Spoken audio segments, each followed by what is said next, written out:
Hey everybody, Louis Skibo here from PowerModz. Now I had an issue when I was out four-wheeling last weekend.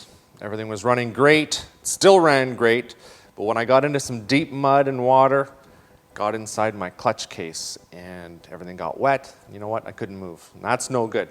So we're gonna tear this clutch apart, take the clutches off, take the inner and outer covers off, and seal everything up.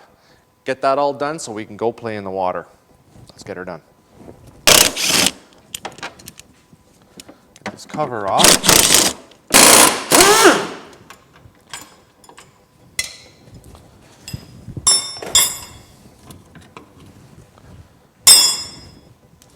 You can't get this cover out unless you just undo the bottom bolt on this shock, pull it out of the way a little bit. I want to try to figure out why we're getting all this water in here. It didn't last very long, to tell you the truth. So, don't see any holes in here. You can see where there's all kinds of mud. There is a little drain at the bottom. You can pop if you do have water in there.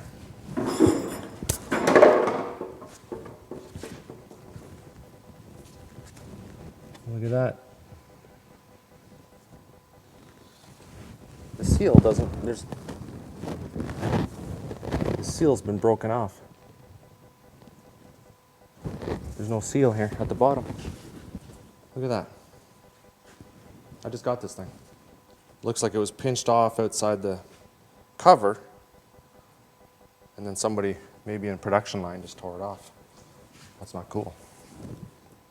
And guaranteed, if I look here,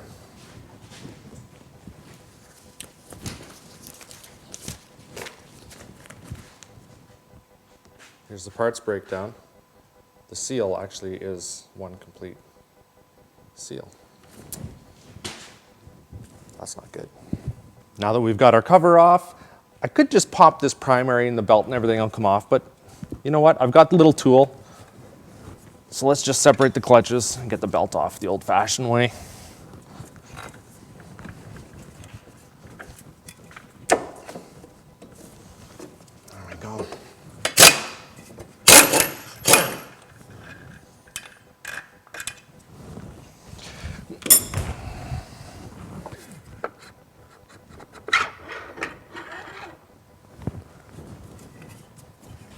Just make sure there are no shims in here that are going to fall out. We'll give that a cleaning.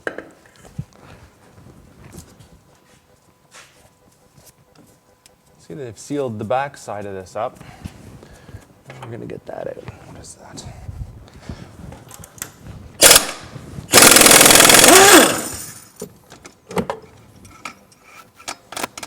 Now to get the inside cover off, I need to use a clutch puller to get that primary clutch out. This is from Polaris, part 2872085. Pretty standard puller for Polaris now. The older pullers for the 800s won't actually work in this. You'll mar the threads on the inside of the crankshaft. You want to make sure you use this proper puller for the 900.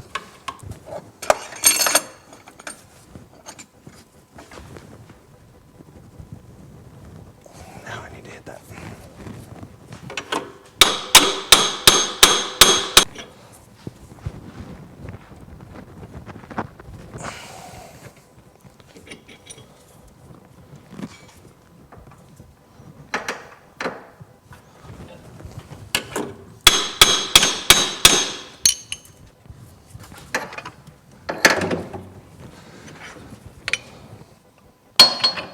That was pretty anticlimactic. I've seen these things fly across the room on sleds, but you know what I did?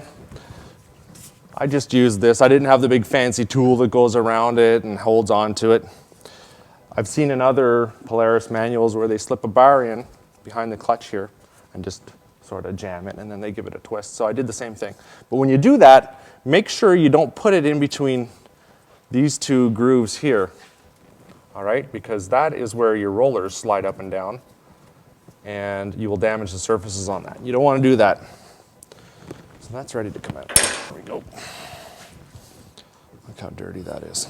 Now these fins are what give you the cooling action in behind. Pull the wind through and send it out through the exhaust for the cooler. I'm just checking this bearing in here because there was a lot of mud and water. That still rotates nice and freely. We'll clean this up as well. This is connected with a snorkel on both sides, in and out. I'll pop these off. This off.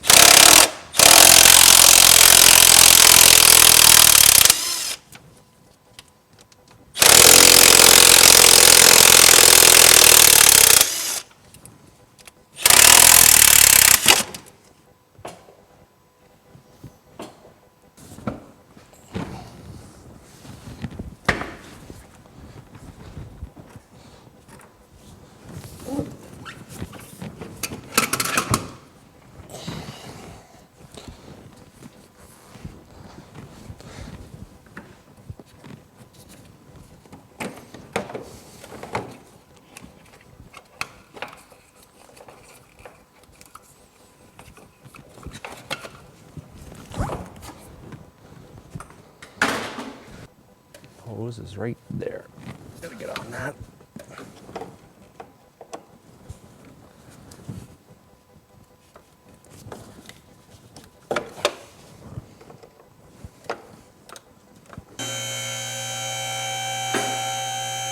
Now there's a little passageway here that holds a bunch of tubes and hoses, so I got to get in and remove that. And then once I get that out, I should be able to pop this cover right off.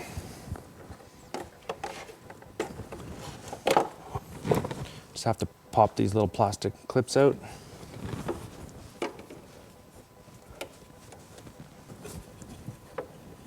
Bit of a wiring loom here, by the looks of it.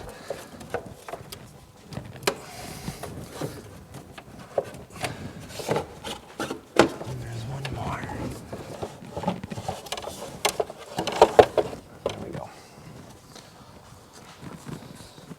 You can see where all those hoses and lines were channeled through here. So what I'll do is I'll pop these out. When I go to reinstall it, I can just feel my way in behind and get it back in. You can see that water and mud did come in through the little filtered area on the side of the back box here. We didn't really put it underneath the water, but there's a lot of suction there. You know, it pulled that water in. Now, there's a lot of dirt and debris in behind here. I'm just going to blow that out. This is just an RTV gasket maker. I don't like the look of this foam seal that they use. So I'll lay a bead of that around there. Bead around there. Precision of a surgeon, eh? You see that? Now there is a seal on here. Looks like it's on the secondary, but what I'm going to do is I'm going to just put this around here, around these bolt holes, and on that seal, I'm just going to put some synthetic grease. Oh, right here too. That's it.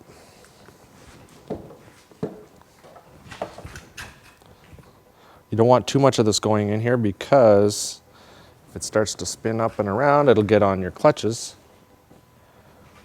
and then onto your belt. That's not good. So I've taken the little top cover plate off here that all these things are plumbed through. I've cleaned these surfaces off here. I'm gonna fish this up.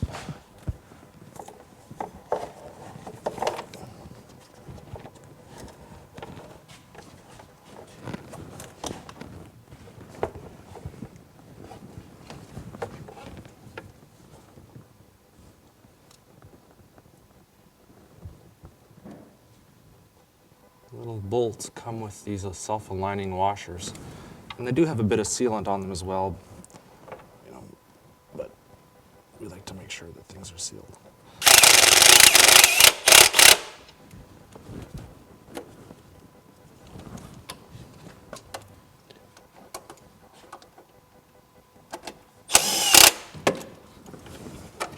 Just want to make sure that no wires or tubes or hoses got jammed down in behind that.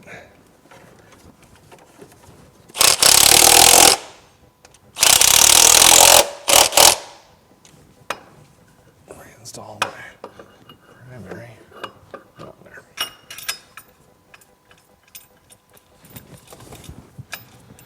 This is going to come off soon enough because I'm going to be putting a clutch kit on this. Get some bigger tires. Got that Jaws exhaust prototype on there right now. I'm going to be testing that.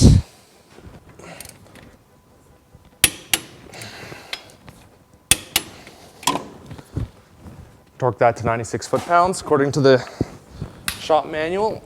Install our secondary.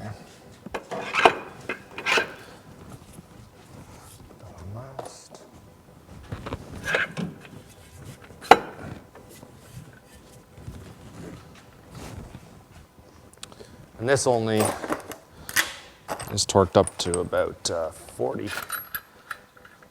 foot-pounds. Gonna throw this belt back on, make sure that you can read the writing and that it's not upside down. Just insert it over top of your primary. Take your handy little tool out of your toolkit.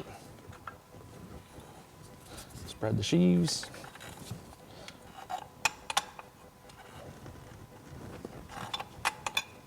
Oh, God, that poor clutch looks so old.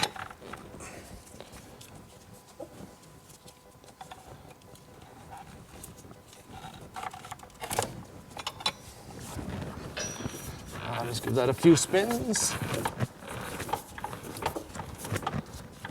So I've been trying to figure out exactly the best way to seal this box up. I've got to be able to pull it apart when I need to. If I just laid a bead of silicone in there and put the box back together, it's going to be pretty hard to pull apart, get it cleaned out. Might sort of wreck something doing it. And if I use one of these seals that come from Polaris, it's just a foam seal, and I don't have a lot of confidence in that either.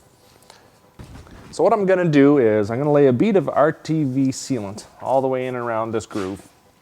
And I'm just going to lube this up here with some synthetic silicone that I have. And then I'm just going to lightly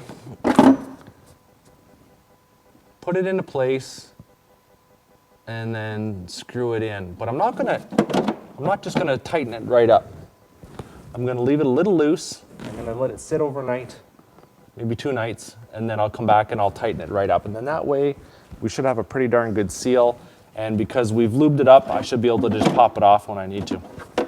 Now, I don't know if there are any aftermarket seals out there, but it might be a good thing for somebody to start producing. Would be a good seal for this. That's what I'm going to do.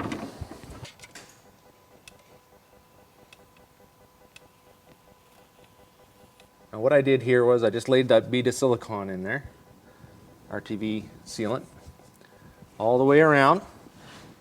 I know I might regret it one day. Somebody will probably come on YouTube here and tell me that I am. But what I also did, I popped that shock off just to make access a little better, actually. So now I can come straight in onto there. I laid the bead, you can see the shiny little area here. That's synthetic grease. So this whole groove here is just coated in it. It's not gooped on there really thick. So I'm going to put it into place. I'm just going to lightly screw it in so there's maybe about 1/8 of an inch still showing. I'm going to leave it overnight, then I'm going to come back in and I'm going to tighten it right up. That way I'm not just pressing it in, and if it moves around a little bit, it might open up a gap. I don't want that to happen. So we're going to do this, and of course I'm going to try it to see how it works. Let's start right here.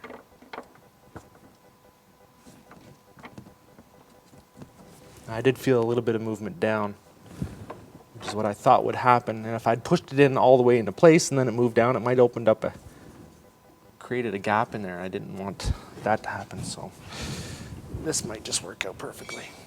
Be just perfect. So there's probably 1/8 of an inch gap all the way around that seal right now. I'll come in a couple of days when I get off of work, tighten that back up, throw this back together, and then give it a test run. See how that works. So I've waited a couple of days. Just going to tighten up this clutch housing here. When you do this, make sure you use a ratchet. You could even use a small ratchet, just so you don't over torque these, because these are just more or less self-tapping into the plastic. Now, I've gone over these other ones. They're good. Even after 2 days, that stuff didn't dry up. Well, the only other thing we really have to worry about is this little drain plug here. And I did pull it off. There is an O-ring on it, so we're good to go there. But just make sure that you do pull that off. Make sure it's there, because as you could see with this gasket that went around, that was kind of messed up too. So we'll take this for a ride after we snorkel this up, and we'll run it through the water, pull this drain plug, see if we have anything in there. The next real thing to do is to hook up all these hoses and tubes, but I don't really like the way they are set up. They don't go high enough, and I've already taken some mud and dirt and water in there. So we're going to build a snorkel. That's the next video. So make sure you guys come back. I've got to thank you for watching. Make sure you check us out on rzrforums.net. All kinds of information on there, videos on how to do this. Got to thank you for coming. I'm Louis Skibo.